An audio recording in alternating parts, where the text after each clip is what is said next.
প্রিয় দর্শক, ফিরে এলাম বিরতির পরে।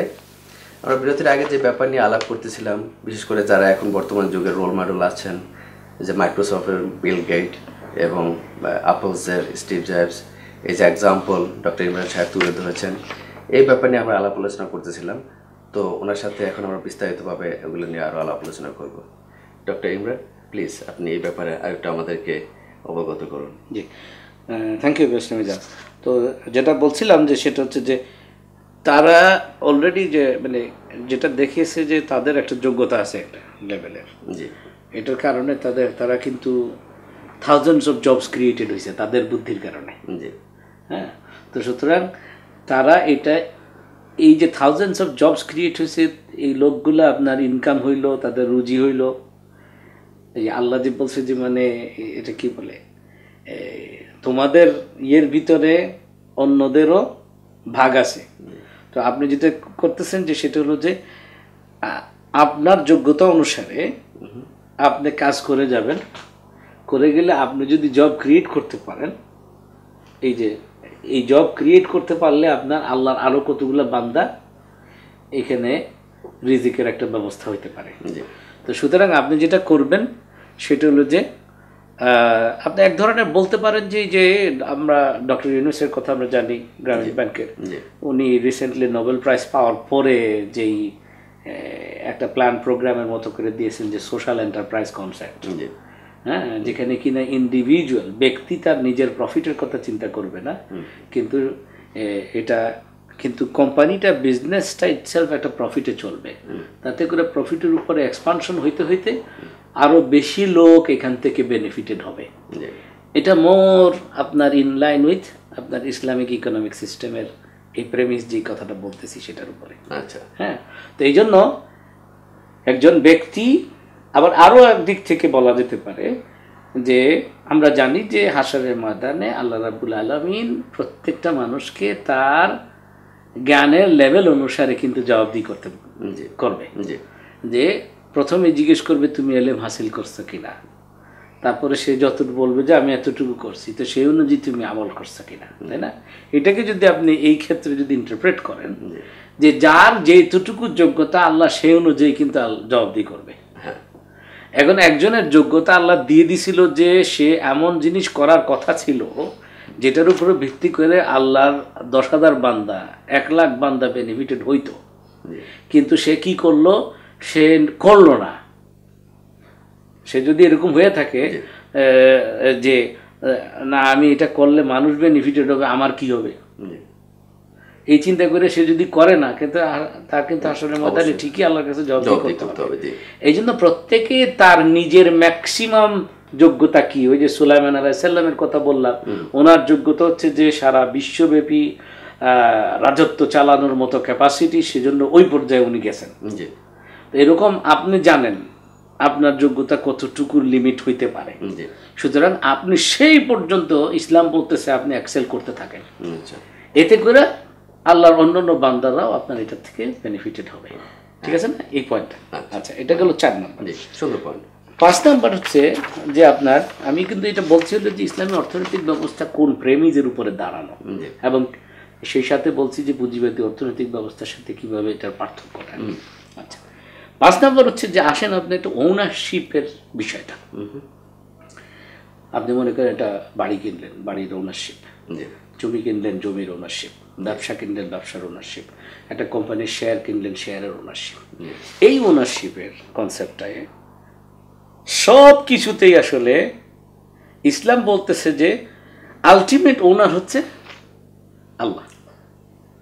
আল্লাহ হচ্ছে মালিক, এই জমির মালিক, হ্যাঁ, এই পানি মানে এই সারা পৃথিবীর 2/3 পানি, পানির মালিক, বাতাসের মালিক, সব কিছুর মালিক আল্লাহ রাব্বুল আলামিন। ঠিক আছে? এবং উনি সৃষ্টি করেছেন, কিন্তু উনি সৃষ্টি করেছেন, কোরআনে আমাদেরকে বলতেছে যে উনি সৃষ্টি করেছেন এই সমস্ত কিছু আমরা মানুষের ব্যবহারের জন্য, মানুষের উপকারের জন্য। ঠিক আছে না? সমস্ত প্রাণী মানুষের উপকারের জন্য। কিছু আছে আমরা খাওয়ার জন্যে, কিছু আছে আমরা রিক্রিয়েশনের জন্য। যেমন আমরা সিংহ, বাঘ আমরা ভয় পাইতেছি, খাওয়ার কোনো ব্যবস্থা নাই, কিন্তু এটাও কিন্তু আমাদের উপকার। আমরা জুতে চিড়িয়াখানার মধ্যে রেখে আমরা দেখে একটু আনন্দ পাই, জি তাই না? তো এই মানুষের ব্যবহারের জন্য, মানুষের উপকারের জন্য মানুষ তখন কি করতেছে, এখন এর মধ্যে যেই জমিটুকু যাকে দিলে ওই জমিটার সবচেয়ে বেটার ব্যবহার করতে পারবে, আল্লাহ ওই জমিটা তার করে দেয়। আচ্ছা আচ্ছা। তো এইটা করাটা হলো যে এরকম যে মূল মালিক হচ্ছে আল্লাহ, আমি হলাম ট্রাস্টি। ইসলাম হচ্ছে এই কনসেপ্টে বিশ্বাস করে, জি আমি হলাম আমানতদার। আচ্ছা। হ্যাঁ, যে আমার জীবদ্দশায় এইটুক হলো আমার জমি। জি এখন এই জমির ব্যবহার যে আমি করব, ব্যবহারটা কীরকম, আমি জমির আইল ঠেলাঠেলি করবো না, পাশের জমির মালিককে ডিস্টার্ব করবো না আমি, তাই না? যেটা দেখা যায় প্রায় ক্ষেত্রে হয়ে থাকে। জি জি। যেমন এটা সুন্দর চমৎকার একটা ছোট্ট হাদিস আছে, জি রাসূল সাল্লাল্লাহু আলাইহি ওয়াসাল্লাম বলতেছে যে এই যে কবরের আযাব যাদের হবে, এটা ভয়ের ব্যাপার, আযাব তো ভয়ের ব্যাপার, যে কবরের আযাব যাদের হবে তাদের মধ্যে সর্বোচ্চ সংখ্যক আযাব যারা পাবে, তাদের মধ্যে সর্বোচ্চ সংখ্যক ওরা যারা দুই গ্রুপ। এক গ্রুপ হচ্ছে যারা জমির আইল ঠেলাঠেলি করে, আর আরেক গ্রুপ হচ্ছে যারা ওইটা বলছে আর কি যে দাঁড়িয়ে প্রস্রাব করে অথবা প্রস্রাব করে পানি নেয় না। এটা হচ্ছে যে সাধারণ ব্যবহারের দিক থেকে। প্রথমটা কিন্তু ওই যে ওনারশিপের সেন্সে কিন্তু আসতেছে, তাই না? আমরা এই যে ছোট্ট ছোট্ট ছোট্ট ছোট্ট হাদিসগুলোকে যদি আমরা একত্র করি, বা কোরআনের আয়াতগুলো যে আমি এতক্ষণ ধরে বলছিলাম, এগুলা ফ্রম দি পার্সপেক্টিভ অফ মুআমালাত যদি আমরা দেখি, হ্যাঁ, not from the perspective of ইবাদাত। ফ্রম দি পার্সপেক্টিভ অফ ইবাদাত দেখলে একরকম আসে, সেটা মোর হয় যে আপনি একটু নামাজ পড়েন, সেজদা দেন, রোজা রাখেন, হ্যাঁ। কিন্তু মুআমালাত হচ্ছে যে দুনিয়াবি কার্যক্রম আল্লাহর আরেকটা বান্দার সাথে। এখানে তো আপনার পাশের বাড়ির পাশের জমির ওই মালিকের সাথে করতেছেন, তাই না? তো এই আপনি যদি কবরের আযাব পাবে এরকম বেশি সংখ্যক লোক, এই দুই গ্রুপের একজনের মধ্যে যদি আপনি পড়তে না চান, তা আপনি কি করবেন? জমির আইল ঠেলাঠেলি করবেন না। তো তাতে করে কি হবে, আপনার পাশের জমির মালিক যে আছে সে একটু শান্তিতে থাকবে। এইভাবে করে যদি সারা দেশের সকলে যদি এরকম করে যে জমির আইল ঠেলাঠেলি করে না, দখল করা তো দূরে থাক, জাস্ট আপনি আইল ঠেলাঠেলিটাই করে, বাউন্ডারি নিয়ে ঠেলাঠেলি করে না, তাহলে সকলে তার জমি নিয়ে একটা নিরাপত্তা পাবে না। তো পাইলে কি হবে, জমি কেনা বেচা বাড়বে কিনা? বাড়বে, জমির দামও বাড়বে। এই যে এখন বর্তমানে বাংলাদেশের জমির দাম কমে গেছে, শুধু কমে যায় নাই, ক্রেতা পাওয়া যাচ্ছে না। কেন?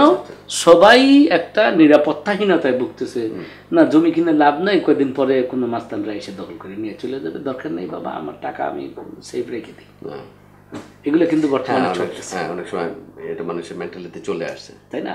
ওই যে নিরাপত্তা, ব্যবসা যদি ফ্লারিশ করতে চান, হ্যাঁ, আপনার সম্পত্তি কেনা বেচা, জমি কেনা বেচা, এগুলো যদি অর্থনৈতিক কারবারকে যদি ফ্লারিশ করাইতে চান, দেশের জনগণকে আপনার নিরাপত্তার মনোভাবকে নিশ্চিত করতে হবে আপনার, এবং সেটা ইসলামী অর্থনৈতিক ব্যবস্থা ইনহেরেন্টলি এটা করে যায়।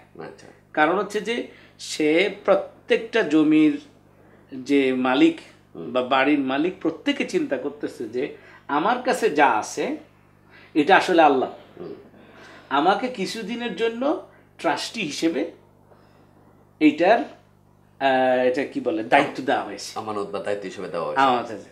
তো সুতরাং এটার জন্য আমার জবাবদিহি করতে হবে। তো এই জন্য আমি কি করব, এই ঘরটাতে আমি যদি কোনো ভাড়াটিয়াকে ভাড়া দেই, তার সাথে আমার ভালো ব্যবহার করতে হবে। তার কাছ থেকে আমি ভাড়া নিব, এটা ঠিক আছে, কিন্তু এট দি সেম টাইম তার ঘরের ভিতরে আপনার যদি একটা লাইটটা নষ্ট হয়ে যায়, মানে আপনার কোনো ইলেকট্রিক সিস্টেম যদি প্রবলেম হয়, তার প্রতি একটা দায়িত্ব থাকে, তার প্রতি একটা দায়িত্ববোধ, যেটা কিনা আপনার যে টেনেন্সি এগ্রিমেন্টের লেখায়ও কিন্তু পারা যায় না। কিন্তু এইটা অটোমেটিক্যালি, যেহেতু ওই যে আগের যে কন্ডিশনগুলো বললাম, যে স্পিরিচুয়ালিটি অ্যান্ড মোরালিটি যেহেতু come on top of the materialism, automatically বান্দা একটু ওইটার দ্বারা সে কি বাউন্ডেড থাকে। হ্যাঁ, তো বাউন্ডেড থাকার কারণে সে তার ভাড়াটির সাথে ভালো ব্যবহার করবে, ঠিক আছে না? এই আসলো ওনারশিপের দিক থেকে। পার্থক্যটা ক্লিয়ার হয়েছে কিনা? ওনারশিপে আপনার পুঁজিবাদী অর্থনৈতিক ব্যবস্থা ওনারশিপে আমি এই বাড়ি কিনছি, এই বাড়ি আমার। আর ইসলামী অর্থনৈতিক ব্যবস্থার ইয়েতে হলো যে এই বাড়ি আমি কিনছি, আল্লাহ আমাকে তৌফিক দিয়েছেন, হ্যাঁ, সুতরাং এইটা আমি আমার নদ্দারিতার সাথে এটা রক্ষা করব। এই হলো দুটোর মধ্যে পার্থক্য। Thank you doctor Imran. আজকের জন্য আমাদের সময় সমাপ্ত হয়ে গেছে। প্রিয় দর্শক, আজকে আমাদের সময় এখানেই শেষ। আগামী পর্বে দেখা হবে এই প্রত্যাশা নিয়ে আপনাদের থেকে বিদায় নিচ্ছি। আল্লাহ হাফিজ, আসসালামু আলাইকুম।